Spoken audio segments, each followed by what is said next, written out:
साधन से जब साथ मिले तो हर इच्छा हो पूर्ण। भक्ति करे जो प्रेम से वह फल पावे संपूर्ण। हरे कृष्णा। आप सभी श्रोताओं का दिन शुभ और मंगलमय हो। कान्हा जी का आशीर्वाद आप और आपके परिवार पर सदैव बना रहे। इससे पहले का अध्याय सुनने के लिए आपका बहुत बहुत धन्यवाद। आज सुनेंगे कार्तिक मास महात्म्य का चौथा अध्याय, पर उससे पहले सुनते हैं कार्तिक मास की एक और कहानी। किसी गांव में एक बूढ़ी माई रहा करती थी। वह हमेशा कार्तिक के महीने में व्रत किया करती थी। जब उनका व्रत खोलने का समय होता, उस समय भगवान कृष्ण आते और एक कटोरा खिचड़ी का रखकर चले जाते। उस बूढ़ी माई के पास वाले घर में एक औरत रहा करती थी, जो हमेशा यह देखती थी कि उसके लिए तो कोई खिचड़ी का कटोरा रख जाता है। यह देखकर उसे बहुत जलन होती थी कि इसका तो कोई भी नहीं है, फिर भी इसको खाने के लिए खिचड़ी मिल ही जाती है। एक दिन कार्तिक के महीने में स्नान करने के बाद वह बूढ़ी माई गंगा जी में गई। भगवान श्री कृष्ण ने एक खिचड़ी का कटोरा उनके लिए उनके घर पर रख दिया। पड़ोसन ने देखा खिचड़ी का कटोरा रखा हुआ है, पर बूढ़ी माई घर पर तो नहीं है, तो उसने वह कटोरा उठाकर घर के पिछवाड़े में फेंक दिया। जब बूढ़ी माई कार्तिक का स्नान करने के बाद घर वापस लौट कर आई तो उन्हें वह खिचड़ी का कटोरा नहीं मिला। उस दिन बूढ़ी माई भूखी ही रह गई। वह बूढ़ी माई एक ही बात दोहराती रही कि कहाँ गई मेरी खिचड़ी और कहाँ गया मेरा खिचड़ी का कटोरा। बूढ़ी माई हमेशा उस खिचड़ी के कटोरे से पहले भगवान श्री कृष्ण को भोग लगाती, फिर खुद खाती। उस दिन ना तो बूढ़ी माई ने खिचड़ी खाई, ना ही उन्होंने भोग लगाया। उधर बूढ़ी माई के पड़ोसन ने जहाँ खिचड़ी का कटोरा फेंका था, वहाँ एक पौधा उगाया और उसमें दो बहुत ही सुंदर फूल खिल गए।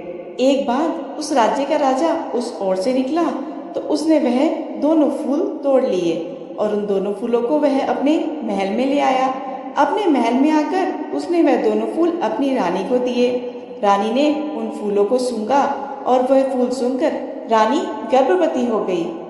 कुछ समय बाद उस रानी ने दो सुंदर पुत्रों को जन्म दिया। राजा के वह राजकुमार जब बड़े हुए तो वह किसी से बोलते ही नहीं थे, लेकिन वह दोनों जब शिकार पे जाते तो रास्ते में उनको वह बूढ़ी माई ही मिलती थी, जो अब तक यही कह रही थी, कहाँ गई मेरी खिचड़ी और कहाँ गया मेरे खिचड़ी का कटोरा। उस बूढ़ी माई की बात सुनकर दोनों बालक कहते कि हम ही हैं तुम्हारी खिचड़ी और हम ही हैं तुम्हारा खिचड़ी का कटोरा। ऐसा हर बार होता था। जब भी वह दोनों बालक शिकार पर जाते, उन्हें बूढ़ी माई मिलती तो वह दोनों एक ही बात आपस में दोहराते थे। एक बार यह बात राजा के कानों में पड़ गई। यह सुनकर राजा को बहुत ही आश्चर्य हुआ कि ये दोनों लड़के तो महल में किसी से बात ही नहीं करते, तो फिर उस बूढ़ी माई से कैसे बात कर लेते हैं। राजा ने सोचा सारी हकीकत को जानना चाहिए। राजा ने बूढ़ी माई को अपने महल में बुलवा लिया और बूढ़ी माई से कहा, बूढ़ी माई, ये दोनों हम में से तो किसी से बात नहीं करते, पर मैंने सुना है कि तुमसे बात कर लेते हैं। बूढ़ी माई कहने लगी, महाराज, मुझे नहीं पता ये दोनों मुझसे बात क्यों करते हैं। मैं तो बस कार्तिक का व्रत किया करती थी और मेरे कृष्ण जी मुझे खिचड़ी का कटोरा भरकर दे जाते थे। एक दिन जब मैं गंगा स्नान करके घर वापस आई तो मुझे वह खिचड़ी का कटोरा नहीं मिला। मैं तब से यही कहने लगी कि कहाँ गई मेरी खिचड़ी और कहाँ गया मेरा खिचड़ी का कटोरा।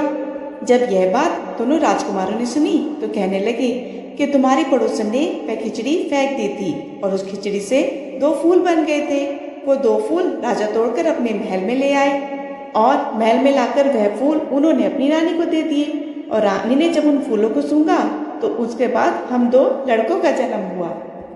हमें तो भगवान श्री कृष्ण ने आपके लिए ही भेजा है। सारी बात सुनकर राजा ने बूढ़ी माई को महल में ही रहने के लिए कहा।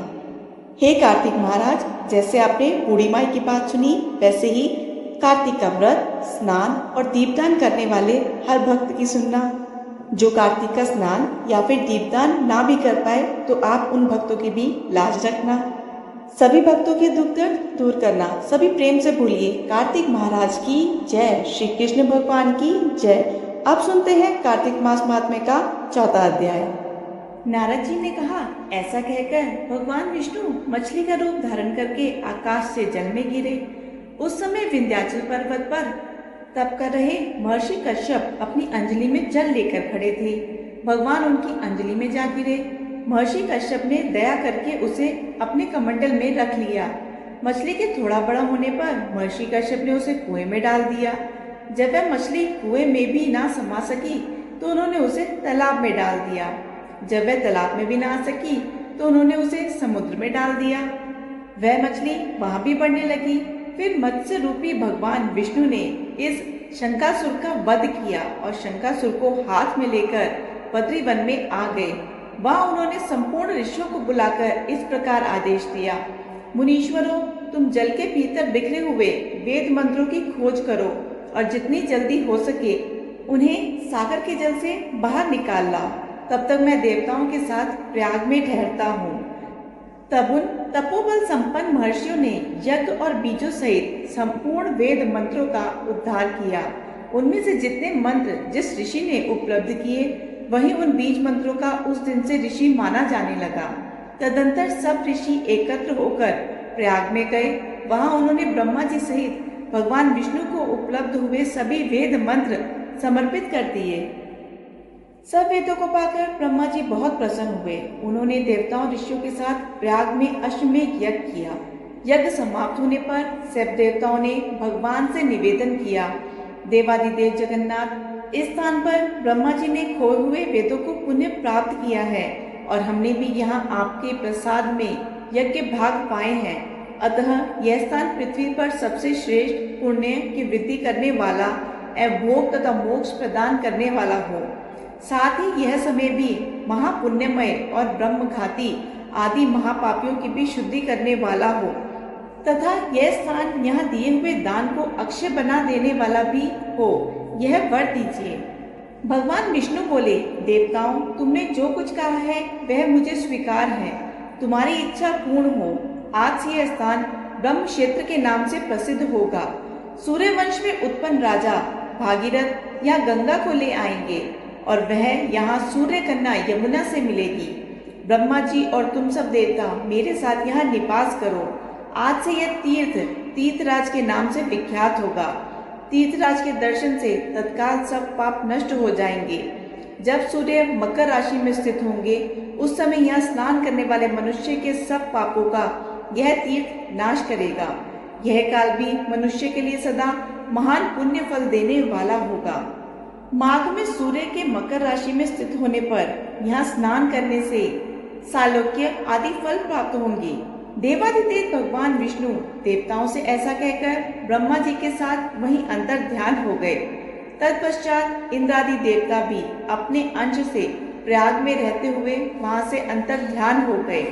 जो मनुष्य कार्तिक में तुलसी जी की जड़ के समीप श्री हरि का पूजन करता है वह इस लोक में संपूर्ण भोगों का उपभोग करके अंत में बैकुंठ धाम को जाता है। सभी भक्तजन बोलिए श्री कृष्ण भगवान की जय, भगवान विष्णु की जय। यह थी आज की वीडियो। आशा है आपको वीडियो पसंद आई होगी। वीडियो पसंद आए तो वीडियो को लाइक करके कमेंट बॉक्स में जय श्री हरि जरूर लिखिएगा। आपका एक एक लाइक एक एक कमेंट मेरे लिए बहुत ही महत्वपूर्ण होता है। आगे के अध्याय सुनने के लिए चैनल को सब्सक्राइब करना ना भूलिएगा। धन्यवाद।